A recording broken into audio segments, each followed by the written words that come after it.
जातीय पताका उत्तोलन बेले जातीय पताका को असम्मान प्रदर्शन जाजपुर जिला कुसुमा पड़िया अनुष्ठित 79तम जिला स्तरीय स्वाधीनता दिवस पालन बेले एभली किछि दृश्य देखा मिली।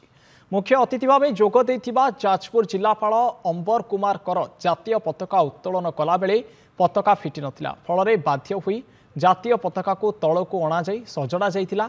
यापर पताका उत्तोलन करा जाइतिला। आज यही घटना को नहीं बुद्धिजीवी महल में असंतोष प्रकाश पाई।